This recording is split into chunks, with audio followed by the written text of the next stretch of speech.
Mexico থেকে পূর্বে হাজারো মাইল বিস্তীর্ণ একটি ঘন জঙ্গল রয়েছে, যেখানে দূর দূর প্রান্ত শুধুই নির্জন এলাকা। এই ঘন জঙ্গলের মধ্যে এমন একটি প্রাচীন স্থাপত্য রয়েছে, যার ভেতরে একটি ছোট্ট সুড়ঙ্গ পথ সোজা মাটির নিচে প্রবেশ করেছে। প্রত্নতত্ত্ববিদরা সিদ্ধান্ত নেয় এই গুহা ধরে তারা মাটির নিচে পৌঁছাবে, কারণ তারা অনুমান করেছিল এখানে অবশ্যই অস্বাভাবিক কিছু রয়েছে।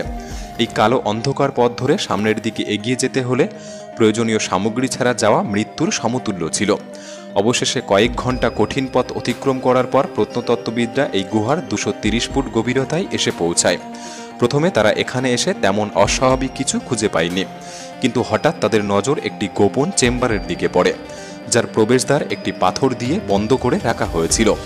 কিন্তু প্রশ্ন হলো, এই ঘন জঙ্গলের মাঝখানে এমন একটি গুহার 230 ফুট নিচে এই গোপন চেম্বার কেন এবং কারা তৈরি করেছিল, এবং কেই বা এই চেম্বারটিকে একটি পাথর দিয়ে বন্ধ করে রেখেছিল। ভিডিওটি অনেক ইন্টারেস্টিং হতে চলেছে, তাই সম্পূর্ণ দেখার অনুরোধ রইল। আর নতুন বন্ধুরা অবশ্যই পাশে থাকা সাবস্ক্রাইব লেখাটি প্রেস করে বেল আইকনের অল অপশন সিলেক্ট করুন। মেক্সিকো থেকে পূর্বে এই ঘন জঙ্গল মোটামুটি 30 লক্ষ স্কোয়ার কিলোমিটার বিস্তীর্ণ, এবং এই ঘন জঙ্গলের মাঝখানে লুকিয়ে রয়েছে কয়েক হাজার বছর আগে তৈরি মায়া সভ্যতার গোপন রহস্য। কয়েক হাজার বছর আগে এই গোটা জঙ্গল ছিল মায়ান বাসিন্দাদের হেফাজতে, যেখানে তারা বেশ কয়েকটি শহর তৈরি করে গিয়েছিল। এই মায়ান জনগোষ্ঠীকে একটি কলা কৌশলী মানুষ হিসাবে বিবেচনা করা হতো, যারা এনসিয়েন্ট ইজিপ্টের মতো পিরামিড তাদের শহরগুলিতে তৈরি করে গিয়েছিল, এবং এগুলি ছাড়াও তারা চাষবাস, মৃৎশিল্প, হায়ারোগ্লিফিক লিখন, ক্যালেন্ডার, অঙ্কবিদ্যা এবং স্থাপত্য শিল্প এগুলি সম্পর্কে ধারণা রাখতেন। বিশেষজ্ঞদের মতে এই এলাকায় মায়ান সভ্যতা দ্বারা 60টিরও বেশি শহর তৈরি করা হয়েছিল, যেখানে বড় বড় স্থাপত্য, পিরামিড এবং মন্দিরের মতো ছাপ দেখতে পাওয়া যায়। এনাদের আলাদা আলাদা শহরের জন্য একটি করে আলাদা রাজা ছিলেন, যাদেরকে মায়ানরা ঈশ্বর বলে মনে করতেন।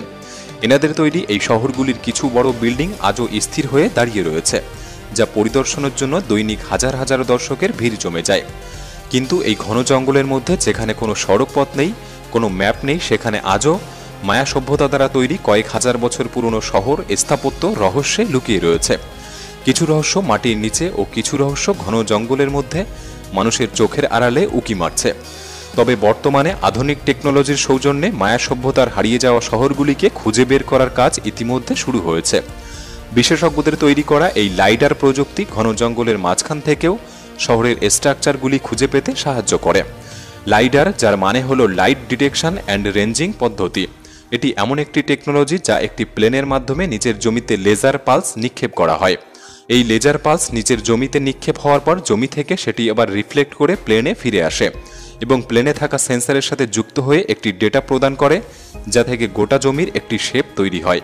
যেমনটা এক্স রে আমাদের শরীর ভেদ করে হাড়ের একটি চিত্র গঠন করে। এখনও পর্যন্ত মায়া সভ্যতার 400টিরও বেশি ধ্বংসাবশেষ খুঁজে পাওয়া গিয়েছে লাইডার প্রযুক্তির মাধ্যমে। কিন্তু বিশেষজ্ঞদের মতে মায়ানরা আসলে এর থেকেও বেশি স্ট্রাকচার তৈরি করেছিলেন। তবে গুরুত্বপূর্ণ বিষয় এটা নয় যে কয়েক হাজার বছর আগে মায়ানরা কতগুলি শহর তৈরি করেছিলেন। বেশি গুরুত্বপূর্ণ বিষয় হলো যে তারা অদ্ভুতভাবে এই শহরগুলি থেকে কিভাবে উধাও হয়ে গিয়েছিলেন। আসলে তাদেরকে এই শহরগুলি থেকে উৎখাত করা হয়েছিল, নাকি প্রকৃতির অভিশাপে তারা ধূলিসাৎ হয়ে গিয়েছে, এই রহস্য এখনো উন্মোচন করা সম্ভব হয়নি। তারা এত দক্ষ হওয়া সত্ত্বেও কি এমন অভিশাপ ছিল যে এই জায়গা থেকে তাদের আর কোনো নাম নিশানা খুঁজে পাওয়া যায় না? তাই প্রত্নতত্ত্ববিদরা লাইডার প্রযুক্তির মাধ্যমে বোঝার চেষ্টা করে এই ঘন জঙ্গলের কোথায় মায়ানদের ধ্বংসাবশেষ রয়েছে, যেখানে গিয়ে তারা সশরীরে তদন্ত শুরু করতে পারে এবং তাদের ইতিহাস সম্পর্কে আরও গভীরভাবে জানতে পারে। অনেক খোঁজাখুঁজির পর মেক্সিকো উপসাগরের কাছাকাছি ইউকাটানে প্রত্নতত্ত্ববিদরা একটি মায়াদের ছোট্ট গ্রামের ধ্বংসাবশেষ খুঁজে পায়। যে গ্রামটি তারা খুঁজে পায় তার নাম ছিল কিউইক, যে অঞ্চলের সমসাময়িক রাজা 800 সাল মানে আজ থেকে প্রায় 1200 বছর আগে 20,000 পাথর কেটে এই 30 ফুট পিরামিডটি তৈরি করেছিলেন। সাধারণত ঐতিহাসিক মায়ানরা তাদের রাজাকে একটি রয়্যাল চেম্বারে সমাধিস্থ করত। এই কারণেই প্রত্নতত্ত্ববিদরা পিরামিডের উপর থেকে নিচ পর্যন্ত একটি গর্ত খোঁড়ার সিদ্ধান্ত নেয়, পিরামিডের নিচে আসলে কোনো রয়্যাল চেম্বার আছে কি নেই সেটা দেখার জন্য, আর যদি থেকেও থাকে তার মধ্যে কি আছে। এরপর 21 ফুট খোদাই করে প্রত্নতত্ত্ববিদরা একটি পাথর খুঁজে পায়, যে পাথরের এক পাশ সমান্তরালভাবে কাটা ছিল।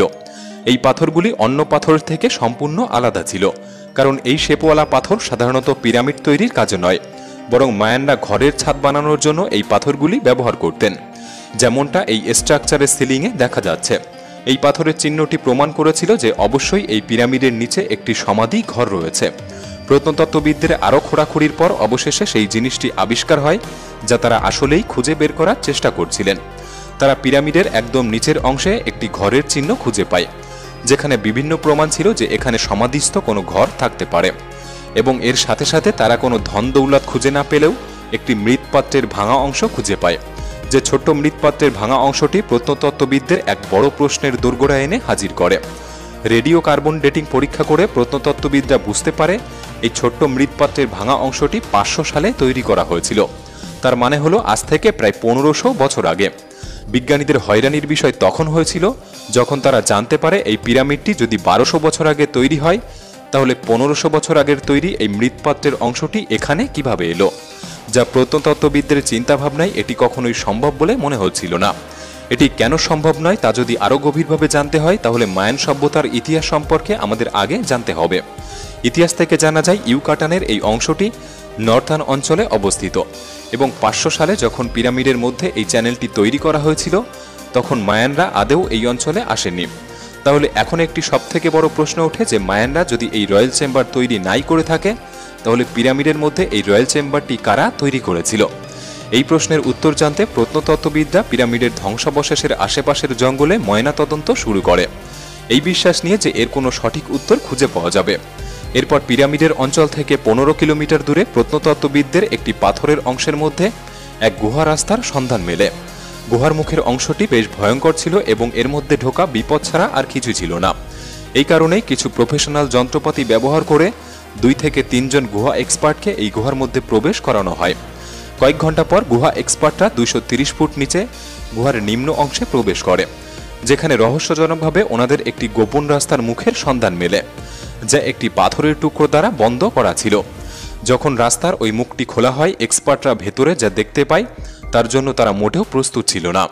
ভূপৃষ্ঠ থেকে 230 ফুট নিচে এই গোপন গুহার মধ্যে প্রচুর পরিমাণে ব্যবহার করা ফায়ার টর্চ পড়ে থাকতে দেখা যায়, যা হয়তো আলোর চাহিদা মেটাতে সেই সময় ব্যবহার করা হতো। ফায়ার টর্চ ছাড়াও এখানে প্রচুর পরিমাণে মৃৎপাত্রের ভাঙা অংশ খুঁজে পাওয়া যায়। মৃৎপাত্রের এই ভাঙা অংশগুলি ঠিক তেমনই ছিল যেমনটা 15 কিলোমিটার দূরে পিরামিডের বেসমেন্টে একটি অংশ খুঁজে পাওয়া গিয়েছিল। এগুলি দেখে এটা অনুমান করা যায় এই স্থানটি একসময় হয়তো একটি ধর্মীয় স্থান ছিল, এবং তারা তাদের ইচ্ছা পূরণের জন্য এই মৃৎপাত্রের অংশগুলিকে এখানে ভাঙতেন। তবে এই ভাঙা মৃৎপাত্রের অংশগুলির মধ্যে কিছু টুকরো যখন একসাথে জোড়ানোর চেষ্টা করা হয়, তখন আরও একটি বিষয় প্রত্নতত্ত্ববিদদের সামনে আসে। তারা দেখতে পায় ভাঙা টুকরোগুলি পুনরায় জোড়ানোর পর গোটা পাত্রটি কখনোই তৈরি হচ্ছিল না। এর মধ্যে একটি অংশ প্রত্যেকটির ক্ষেত্রে কম পড়ে যাচ্ছিল। এই রহস্য তাদের ভাবনার বাইরে ছিল যে আসলেই কেন এই পাত্রগুলির একটি টুকরো গোটা ভাঙা অংশ থেকে অনুপস্থিত ছিল। এর থেকে প্রত্নতত্ত্ববিদরা একটি অনুমান করে যে হয়তো এই মৃৎপাত্র ভাঙার পর এর একটি অংশ তারা সঙ্গে করে নিয়ে যেতেন এবং সেই ভাঙা অংশকে শুভ মনে করে নিজেদের বাড়িতে রাখতেন। ইউকাটান অঞ্চলের ধ্বংসাবশেষ থেকে যে মৃৎপাত্রের টুকরোটি খুঁজে পাওয়া গিয়েছিল, ওই টুকরোটি আসলেই এই গুহা থেকেই আনা হয়েছিল।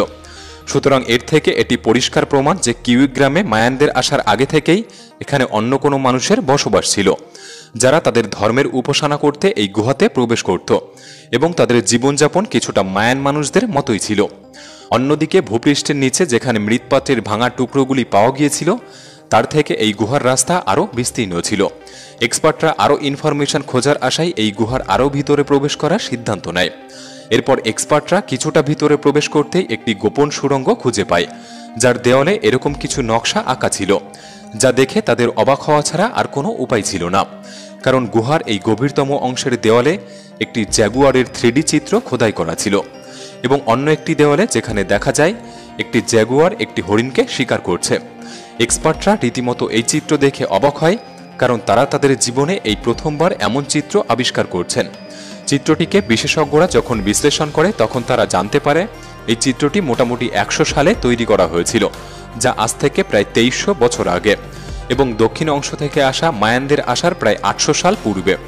এই নতুন এভিডেন্স দ্বারা বিশেষজ্ঞরা একটি বিষয়ে পরিষ্কার হয়ে গিয়েছিল যে কিউইক নামে এই গ্রামে মায়ানরা আসার পূর্বে অন্য একটি সম্প্রদায়ের মানুষেরা বসবাস করত, যাদের কালচার সংস্কৃতি প্রায় মায়ানদের মতোই ছিল।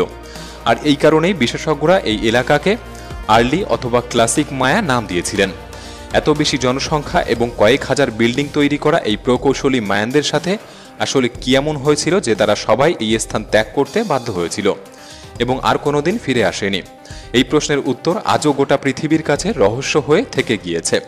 এই সম্পর্কে আপনার কি মতামত আমাদের কমেন্ট বক্সে লিখে জানাতে পারেন। আজকের এই ভিডিওটি ভালো লাগলে একটি লাইক করতে পারেন। তাহলে দেখা হচ্ছে পরবর্তী নতুন একটি এপিসোডে। ধন্যবাদ।